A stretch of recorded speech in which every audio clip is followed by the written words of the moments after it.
Assalamualaikum warahmatullahi wabarakatuh. Selamat pagi teman-teman semua. Di kesempatan kali ini kita akan membahas materi tentang westernisasi. Westernisasi ini adalah salah satu pembahasan dalam subbab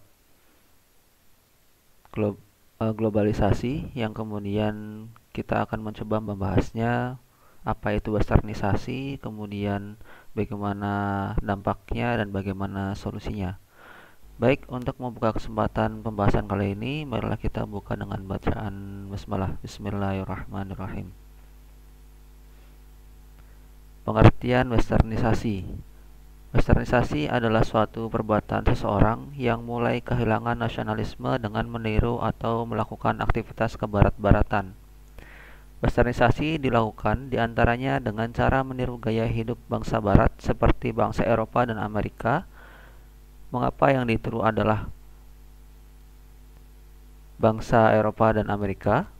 Bangsa Eropa dan Amerika dianggap sebagai bangsa yang lebih modern, sehingga banyak anggapan bahwa meniru mereka akan disebut modern. Padahal kalau kita cermati, gaya hidup dan perilaku bangsa Barat belum tentu sesuai dengan budaya kita. Westernisasi dapat dilihat dari cara berpakaian, cara makan, mengisi waktu luang, dan lain sebagainya. Westernisasi tidak sama dengan globalisasi. Westernisasi dan globalisasi merupakan hal yang berbeda. Westernisasi adalah perilaku yang cenderung ke barat-baratan. Contohnya budaya dugem atau menari-menari di diskotik adalah salah satu contoh dari westernisasi. Sedangkan globalisasi adalah sebagai media penyebaran berbagai hal di dunia ini, tidak hanya penyebaran hal-hal yang bersifat dari barat, tetapi juga penyebaran unsur-unsur lain yang bersifat universal. Selanjutnya, faktor penyebab westernisasi. Kurang penguasaan dan berkembangnya iptek. Kemudian masyarakat yang bersifat konsumtif terhadap barang-barang dari luar negeri. Selanjutnya, maraknya budaya barat dan akulturasi pencampuran budaya. Kemudian, kurangnya kesadaran masyarakat memilah budaya yang baik atau buruk. Selanjutnya, munculnya keinginan untuk mencari kebebasan seperti negara-negara barat. Kemudian, meniru gaya berbusana, rambut, serta gaya hidup kebarat-baratan. Nah, westernisasi ini memang terjadi, bisa jadi karena kurangnya penguasaan dan berkembangnya iptek.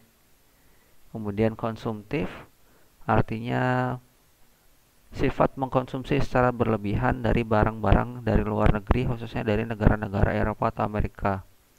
Kemudian maraknya budaya barat, ya memang berkaitan dengan cara berpakaian begitu. Kemudian bisa jadi ada gaya rambut, bisa jadi makanan yang kita tahu biasanya makanan yang sifatnya junk food atau gorengan begitu, misalkan kayak burger, kemudian kayak fried chicken, french fries, dan lain sebagainya yang memang dari barat begitu.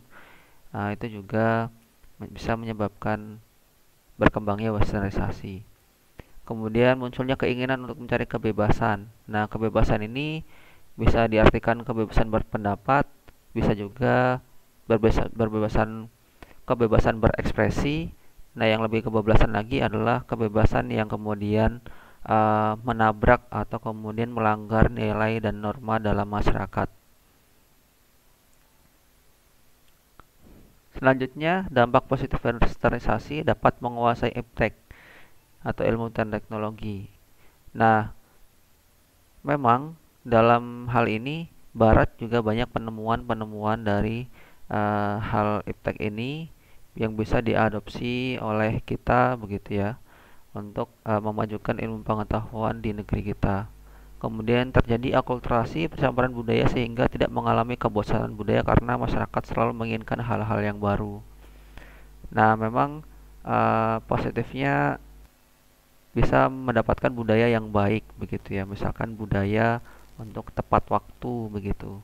Kemudian budaya untuk bekerja secara profesional. Nah, itu menjadi salah satu dampak positif dari westernisasi.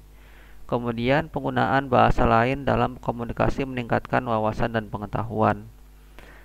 Jadi penggunaan bahasa lain misalkan bahasa Inggris ini juga bisa meningkatkan wawasan dan pengetahuan karena ini berkaitan dengan bacaan yang kita baca atau rujukan ilmu pengetahuan yang kita baca. Kemudian munculnya ide-ide baru yang dapat membantu kemajuan ilmu pengetahuan dan teknologi atau iptek.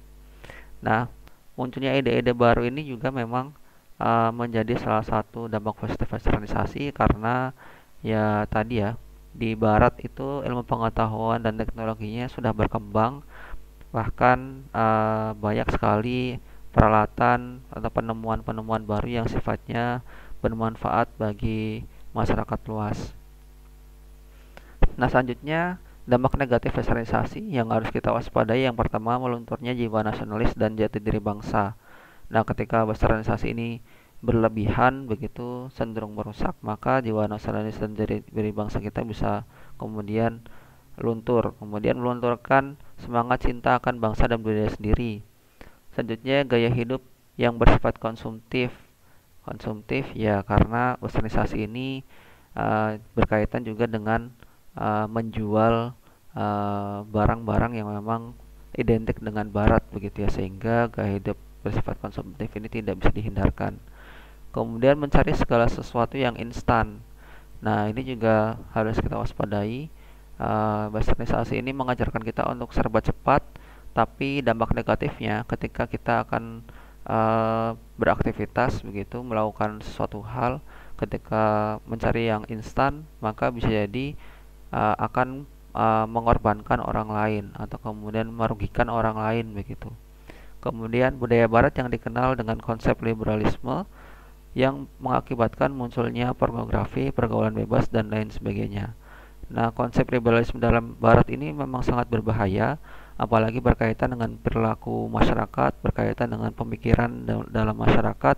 Ketika liberalisme ini terjadi, maka bisa jadi lunturnya jiwa nasionalis dan jati diri bangsa ini semakin gencar begitu ya. Kemudian lunturnya nilai-nilai agama akibat liberalisme ya bisa terjadi karena memang liberalisme ini menjunjung kebebasan yang sifatnya kebablasan begitu ya, melanggar nilai dan norma agama, melanggar nilai dan norma dalam masyarakat. Selanjutnya, solusi menghadapi westernisasi yang pertama mencintai budaya-budaya asli Indonesia. Ya, untuk menghadapi westernisasi, untuk menghadapi gencarnya pengaruh barat begitu, maka kita kemudian cara menghadapinya harus mencintai budaya asli Indonesia karena kita orang Indonesia begitu. Kemudian pengenalan Pancasila sejak dini. Nah, berkaitan dengan bernegara, berkaitan dengan bermasyarakat, maka Pancasila ini memang harus dikenalkan sejak dini begitu ya. Bagaimana kemudian nilai-nilai ketuhanan pada sila 1 bisa diterapkan. Kemudian bagaimana kemudian nilai-nilai kemanusiaan begitu ya, di sila 2 harus diterapkan. Kemudian ketuhanan yang Maha Esa, kemanusiaan adalah beradab, persatuan Indonesia begitu ya, juga harus diterapkan. Kemudian budaya-budaya musyawarah begitu ya, pada sila keempat juga harus diterapkan. Kemudian keadilan sosial bagi seluruh masyarakat Indonesia juga harus ditegakkan. Kemudian memberikan pemahaman nasionalisme. Nasionalisme itu cinta terhadap negara begitu, cinta terhadap negeri sendiri. Nah, itu juga harus diterapkan. Kemudian memilah gaya hidup atau budaya baru. Nah, ini penting. Memilah gaya hidup dan budaya baru ini, ketika budaya baik, gaya hidup yang baik, misalkan gaya hidup sehat, itu bisa diadopsi, itu bisa diterapkan begitu ya. Tapi ketika gaya hidup yang sifatnya merusak, ya harus dijauhi begitu. Kemudian memberikan pembekalan keimanan agar tidak terpengaruh oleh budaya barat. Nah, ini juga penting, nilai-nilai agama harus kita terapkan, harus kita perdalam begitu, untuk kemudian menghadapi westernisasi yang sifatnya merusak. Oke, cukup sekian dari saya, kurang lebihnya mohon maaf. Like dan subscribe channel saya untuk kedepannya lebih baik lagi. Bila taufiq wal hidayah. Assalamualaikum warahmatullahi wabarakatuh.